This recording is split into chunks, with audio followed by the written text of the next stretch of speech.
Victor watches, including special orders. Just mention you heard it right here on WPSL or WSTU and get the coolest t-shirt or keychain free while supplies last. And it might be the best time to sell since gold has reached an all-time high and we're paying more than ever for your scrap gold jewelry and your fine jewelry as well as all of your coins and bullion products. St. Lucie Jewelry is the largest buyer of jewelry and coins since 1994, with 2 locations, one in St. Lucie West and one on the corner of Walton Road and US 1. Google us, check out our reviews, and come see us last.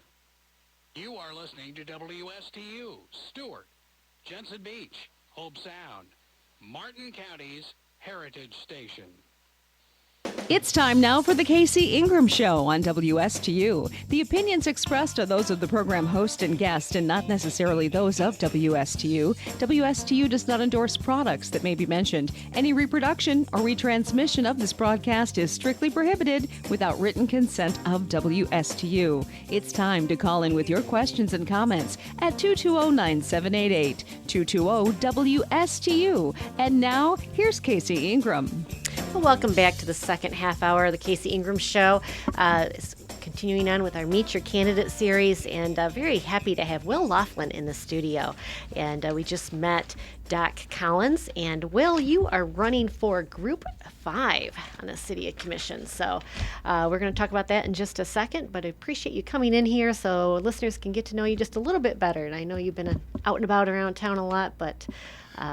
Well, thanks for having me. I'm glad to be here. And always love to have you. Always love to have you. It's great to know the candidates here in the studio. Before I do, I want to reach out to my sponsors. First of all, it's hurricane season. I've been saying this for a couple weeks now, but honestly, it is time to get storage for your boat if you don't have it already. When a hurricane is named, it really is almost impossible to find a place that is safe for your boat in this town. So you'll want to reach out now to Indiantown Marina. It is one of South Florida's best boat storage facilities. It's located inland on the Okeechobee Waterway. Very, very well protected hurricane hull. And the great part about it is that it's also a do-it-yourself and full-service boat yard. So if you need any kind of, bottom painting or prop and shaft work, anything like that, the good folks at Indiantown Marina can help you out. Give them a call at 772-631-3272. 631-3272. And also don't forget about the best kept secret in Martin County, and that's down in the Pocket in Port Salerno. Fish House Art Center. What a fun place to visit and take your friends and your family. You can look them up online, thefishhouseartcenter.com, before you head out.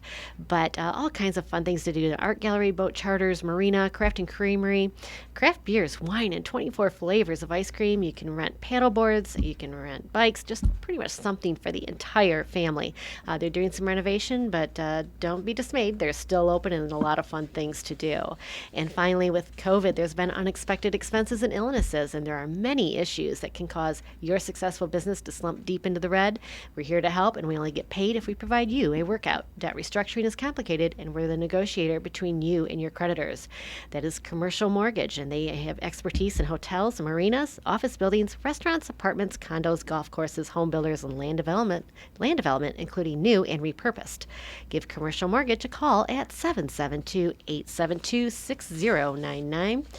or visit them online at commercialmortgagellc.com. Will Laughlin is running for Group 5. You can look him up online at willpowerstuart.com. Will is a former school teacher, baseball coach, group investor, and avid fisherman. Will loves where he lives, heeded the call to serve, and is constantly working to help others. Living in Stuart for more than 30 years, he has seen the changes firsthand and knows the heritage of this special place we call home. He also understands the need to protect what we have before it is too late. Once again, being called to serve, Will is committing himself to better his community. He says, let's join together and support him in this fight to save Stuart. So, Will, you sound very passionate here from your biography. What did call you to serve this time? Well, the good people. There's a lot of good people in this area. Like you mentioned, Indiantown Marina. I used to teach school at Indiantown. There's great people out there, but I know a lot of people here in the Stuart area through the years that are genuinely good people. I grew up in a very rural area, and we're in central Illinois, and in the middle of the cornfield, and out there everybody waved to each other. When you randomly saw one of your neighbors, the farmers Yes. and people like that would always wave. If you ever had issues, they'd stop by, and try to help out. And I picked up on that vibe immediately when I came to Stuart several years ago. That was 1993. And I'm like, this is a town that I wanted to make That's more my than own. several years ago. That's Yeah, well, it's amazing how fast time flies. Hey, we're Just going thinking on about 30 that. years. Yeah, crazy. It So, is. but yeah, so that's primarily the main driver of why I decided to make a stand here in Stuart, because I see what's happening. So. So, if you're elected here into the city of Stuart, what changes do you think you would like to try and achieve or promote as a commissioner? Well, the first thing I would like to do is repeal the change that was made in the comprehensive plan on policy 1.A7.2. I want to say it is, if I get all the numbers correct there. But where they basically changed the zoning to 900 square feet. That was done in 2020. Okay, so I see that as basically putting a bullseye to investors on the downtown area and all of the CRA, but in particularly the downtown area and also East Stuart. You have those areas that now become very attractive to investors in the Wall Street money. And we all agree, all the commissioners and everybody that I talk to agree that there's an affordable housing issue. And so that is completely out of our control. I can go into details as to why that's happening. We definitely want to talk about that because it's a tough issue that honestly I just haven't heard a really good answer for yet. The previous candidate we just talked, I said it kind of reminds me of the Field of Dreams. You build it, they will come, and you start building, you're thinking supply and demand, but unfortunately, it just more people moved here. Exactly. So, with that, we're speaking with Will Laughlin. He is running for Group 5 on the City of Stuart Commission. His opponent is incumbent Eula Clark. Let's talk about the affordable housing now, Will. Okay. So what can we do to make housing affordable? Well, we see this happening across the country and really across the world. And it's tied back to a much, much bigger issue. And this is what I watch every day. Involved with investments, you have to know what drives the markets. If you don't understand what's driving the market, then you will lose. Okay, it's guaranteed that you are going to basically be giving your money away. It's like sitting at a poker table and you're looking around wondering, well, who's the sucker here? Well, Right. then it's you. Okay, so the main driver is the monetary base, and they increased the monetary base by 85% roughly from the year 2020 to 2021. So in 1 year, that was under the guise of COVID. Okay, so that caused massive distortions in the markets. That caused all assets to be bid up, and one of them would be the housing issues. Right. Okay, so that also gave those closest to the money supply, it's called the Cantillon effect, a huge advantage over those further down the chain. The old trickle-down theory is, well, it's kind of a lie, okay, because those who are closest to that monetary base are going to get the money first. They are typically the companies like BlackRock and Vanguard, those big hedge funds that are subsidiaries of the Federal Reserve, effectively. Mm-hmm. And they are going to come right in and start buying everything they can. And then from that point, here we are. We're sitting here and we have a major problem. But that's just a very dramatic run, that big 85% debasement of the monetary base. And to expand on it just for a second here, I think part of the issue is they're coming in and buying these properties up. At the same time, with interest rates that are increasing, single-family homes are becoming less affordable. So they know, the rental market's going to continue to grow with our economy, with inflation increasing, interest rates increasing. Right. In fact, I just was sitting with a little group yesterday with Brian Mast, and one of the folks asked the question, well, what do you think of the Federal Reserve, in short? And he recognizes that they basically put in however much money that they need to, and it's tied to Congress. It's not just that entity. But when you do that, it's going to give those people the advantage. And it's been going on for a long time.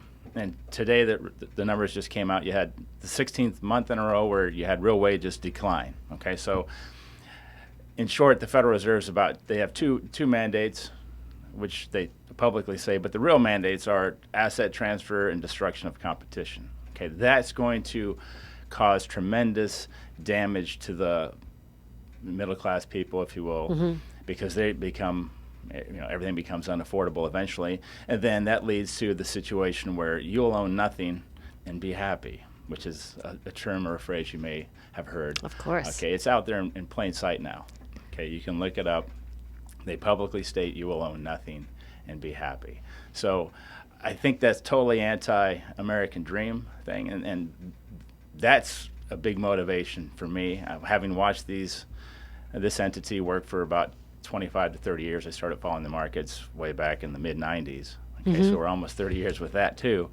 And so I think that's one reason why I'm kind of qualified for this position, because this is something that's totally out of our control. How do we deal with it if we want to fall into the trap? And the trap is, well, if you just increase supply. And in fact, a couple of meetings ago at the Stuart City Commissioner, one of the commissioners even said that. He says we should he doubled down. He says we should stand behind our vote to increase the housing stock.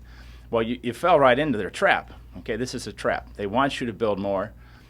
They're going to have control of these new housing stock that comes online, and what ends up happening? You end up forcing the prices of rental rates higher. This eventually forces the margin compression against the mom and pop owners happens, and then eventually they get control of the entire housing stock. Okay, this is how they work the monopoly system. Okay, through rules and regulations, and the rules and regulations are really against some of our local developers. So I'm not against development. In fact, I'm all for our local developers having the advantage over some of these, getting some of the advantages back that they once had that have been taken away throughout the years. As we're speaking a little bit, it also reminds me of a conversation I recently had of municipalities obtaining grants. There's always strings tied to those grants. Exactly. It's a trap. It's like the cheese that's on there. I mean, that guy on my Facebook page, personal Facebook page, I have a mouse trap sitting in there. Is people don't realize, the mouse doesn't realize why that cheese is free. Okay, it's in many cases it's a trap. It disguised as something very virtuous. Right. And then you get lured in. But it may be, I'm not saying there's anything out there. I don't know all the grants that the city's received, but it may be that you need to increase your housing.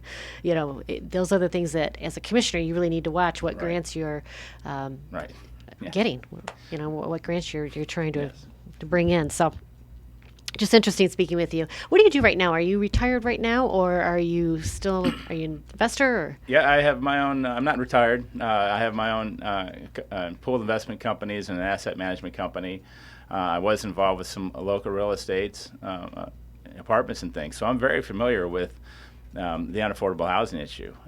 COVID hit. I dealt with looking at people's faces as they were getting run around the table with some of these bigger corporations and their larger apartment developments, and how they would just basically get them zapped for an application fee for $100 that they knew wasn't going to be approved. And I could see, this is going back a couple years ago, that that's when the market really started getting super hot here. And then I was running the numbers and thinking, we are to a point where you do not have an affordable housing supply. And that was 2 years ago, and it went totally crazy. I've lost neighbors. I live in a very modest unit. I live in an apartment in Poppleton Creek. It's probably one of the more modest areas of Stuart. And I see, the squeeze usually occurs at the lowest level first and works its way up. So there are people that are really good people that were neighbors of mine that have since moved because they just can't afford to live here. And that's, in fact, it's all by design. And one of my neighbors, it just recently came to me, and they were facing the option of basically becoming homeless. Okay, so what do you do then? So fortunately, I was able to find there's some, again, great people in the community, as fate would have it, or as I think of it as divine intervention. The very next day, I met somebody who was able to help her out. So, and she's still in her unit. So incredible. So, going back to the initial question, what do we do now? A lot of these apartments are built, but what can you do? I mean, that's the tough thing. put you on a spot here a little bit, but it's tough to do to make it affordable because it is supply and demand. These big hedge funds are out there purchasing up properties. You can't prevent them from buying private property. So what do we do? Right. So there's a property rights issue, and the state's always going to, as they should, guard, for the property rights. And how do we stop this growth? That's the question. How do we stop the growth? Because everybody loves the small town feel. At least 95% of the people I talk to love the small town feel. That's why they're here. So, if we have to think outside the box a little bit, or go, I wouldn't say go nuclear, but go national historic site maybe, where you just decide to zone certain areas, like the downtown area. Hey, this is going to be a national preserve, or we're going to make this a preserve, if you will, or any name that you want to call it. In fact, another good person here in the area even suggested that idea to me too, or mentioned that too, a local engineer. So we have tremendous people and assets in this community that could really help us develop a plan. I would say probably the best answer would be to develop a plan of how we're going to preserve the downtown area. I think everybody, when that Selfish Cove development came up in downtown, that got everybody's attention when they saw the big crane. Yeah, the crane was out there for months. You couldn't miss it. even friends of mine and family that would come down to visit, they recognized the crane. So if we can set up a plan that preserves the downtown area, I think that would help a lot. Of course, the bigger multi-unit developments that pop up in other areas, like the one off Indiana and Canner Highway, that gets people's attention too, and they're like, what's going on here? So there's some fear. The fear, whenever people get angry, anger is driven by fear, okay? So most of the time, not always. So there's a great fear that this great town is going to be just hit by the tsunami and gets wiped out, or the hurricane, if you will, a different type of hurricane. Right. So, Amy Pritchett, she's running for Martin County School Board. I appreciate you tuning in. She says it's refreshing to see a candidate that wants to actually listen to the residents. And Brent Wahlberg just made a comment that, police sometimes work out a deal that if people are sleeping in their car in the park, they let them sleep. And I think he's talking about the housing issue. It's a sad thing that's the best solution that's out there, right? Right. So. Well, yeah. Affordable housing, it's tough. Yeah. Now, you have also mentioned that you want to be fiscally responsible. Talk about that a little bit, and that came from your website. Where do you want to look at the city of Stuart spending to make it more fiscally acceptable? Well, I asked the question, well, we're lucky to live in an area like Stuart. You have some very, your waterfront properties and things of that nature. So we have a really good tax base. I think relative to where I grew up, some of these dirt poor places in the middle of nowhere, the old boondocks kind of a thing. So we should be able to do pretty well, and we have. So one of the areas that we could cut back on would be, actually we really can't cut back on too dramatically. I was just talking to I actually did a ride along with one of the local Stuart Police Department people, so I was picking his brain, getting ideas. But one of the things I wasn't quite aware of, I knew it had been a while, but I didn't know that they hadn't had any hiring take place really for the last 20 years. The manpower, if you will, or the number of people on the Stuart Police Department is pretty much the same, been that way for that is surprising, actually. A long time, considering all the growth. Right. So where is all this extra revenue going to? So I think it's more of like we maybe need to reallocate some of the revenue that we have, or come up with a structure that would better serve the community. I don't know if we can necessarily cut back a lot, because we're going to have some of the problems with the growth that people aren't really recognizing is the infrastructure. Okay, the sewage systems that like the Zool apartments and some of the others. Once the COVID hit and people were sitting in there, you had sewers backing up, and then.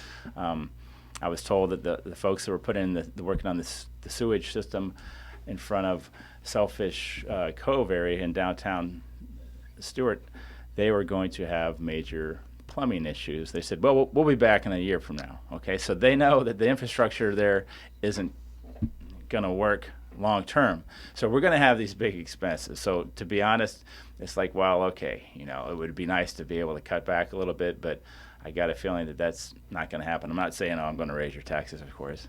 But you want to make sure it's spent in the right area, yeah, let's the try most to, important areas. Yeah, it is, and try to, I think you've had other people talk about the fire department they're planning on building maybe a new fire station north of the bridge.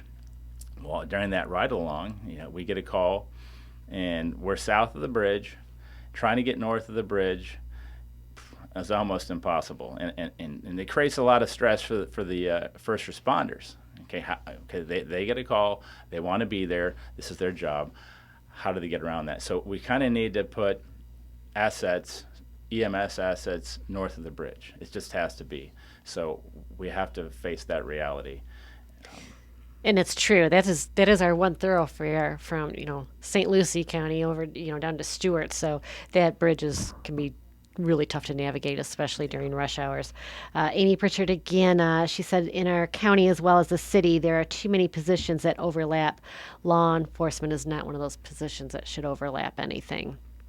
And having those additional locations for fire departments, as you just said, there's a lot of property the city takes care of north of the bridge, and it's not as easily accessible. So yeah, well, it's a good focus. It is. I mean, and we've been lucky that these are, again, good people that are up there. They very rarely have a lot. The call volume isn't really high, so we've been lucky, But as the population ages up there, because they're mainly younger folks, middle class type of people that have families and such, but as they age, there's going to be more calls. So we've got to plan on that. There are, and unfortunately, I think there's even more traffic accidents, and that's just a personal opinion. I don't have a fact, but there's been some pretty bad ones lately. So, it's an influx of more people, more drivers, and distracted driving, and what have you. So, again, we're speaking with Will Laughlin. He is running for Group 5 in the City of Stuart Commission.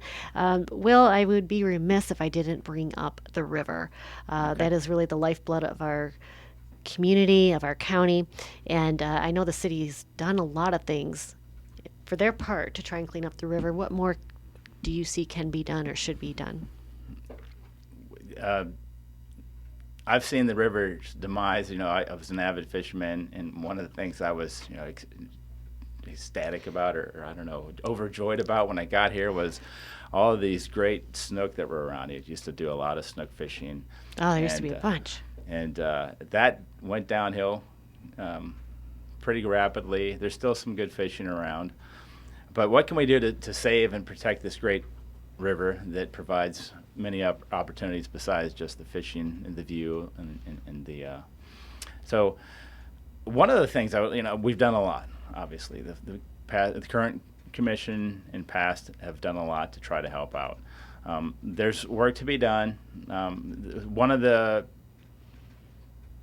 big issues that they like is, or people are trying to take credit for, are the reduction of fertilizers used in local backyards and such. But what they don't mention is there's been big exemptions given to golf courses, and the golf courses use hundreds of thousands of pounds or tons and tons of fertilizer, and many of these golf courses are right on the river. Mm-hmm. Now, they have to do their business. I understand that, and unfortunately, we have some of the best golf courses in the world right here in our community. So we definitely don't want to damage their reputation. So we still need to continue to take a look at the whole fertilizer issue. But one of the ideas I had, which may be kind of a little bit oddball, is the question was, well, we have. What can you do for parks in the area? Somebody asked me about parks, and I said, well, we have a lot of property that's actually in the river itself. What if we put a park in the river itself, where local children could build, young and old, whether it be in the schools or in the assisted living facilities, can build projects where they could submerge them in the river and have these snook and these snapper start to develop residency there, and maybe help reestablish some of the snapper population. That would be wonderful to reestablish our fish. Then you have to deal with the Corps of Engineers and other things. And hope for no discharges, right? Right. Well, and then at the end of the day, yeah, exactly. Then it comes down to the discharges. I mean, there's only so much we can do. They talked about keeping lake levels low. That's critical. If it was up to me, I would love to see that the canal between Lake Okeechobee and our river can pretty much shut off. Yep. But, Never going to happen, but that would solve it. Yeah, that would be a huge It would. win. It would. It truly would. So what about the train? We have Brightline that's coming through here. And, of course, right now we're in downtown Stuart, and Confusion Corners is shut down for construction for the double track. And, it's causing a mess for our downtown businesses. Yep. It's plus the bridge, of course. The bridge, everybody in the county or west of the bridge that are in the county are upset. They're not city residents, but the bridge is in the city. So where do you see yourself as advocating as a commissioner on behalf of the residents when it comes to Brightline? Okay, first the positive would be, Brightline's going to be, their trains should be relatively small. The downside is there's going to be a lot of them, and it still takes at least 10 minutes to cycle that railroad trestle up and down, and they don't really have a plan in place to, okay, now the bad side. Right. They don't have a plan in place. They were talking about the last meeting, they were going to raise the level of the height of the bridge to where 85% of the boats in theory could get underneath it, but that plan wouldn't take place for at least 8 to 10 years. Right. Now, I read a couple of notes from the American Planners Association, and they understand that these trains are designed to create havoc. I mean, I was shocked to find that the planners really are interested in developing or pushing their agenda. They want to create havoc. They want to cause problems for small businesses. So, well, they're doing it. and it's definitely a problem. And the issues, another issue about the whole, do we want a train station here or not? That's a question that we get quite a bit as well. Right. So, have you made a decision on that, where you would stand? Initially I said no. I would not want to see a station here because I was so dead set and so angry about the trains. But then I got to thinking about it, and it's like, well, if we're going to get hit with these lemons, let's make some lemonade out of it. Okay, so potential sources for revenue and traffic for our small businesses may eventually come from there. Again, we're speaking with Will Laughlin. He's running for Group 5 City Commission. If you want to look Will up online, it's willpowerstuart.com, willpowerstuart.com. And you have some connectivity there that they can reach out and ask you any questions? Yeah, there's a way to get through my email, but if you really want a fast way to get a hold of me, just give me a call at 772-287-4676. I have a couple other numbers posted out there, but that's my individual cell number. So for all those local and loyal supporters of the Casey Ingram Show, there's my personal cell phone number. And I hope they do reach out to you. That's so important, folks. Again, all county races are decided, including the city of Stuart, August 23. Don't wait till November. It'll be too late. August 23, so please vote.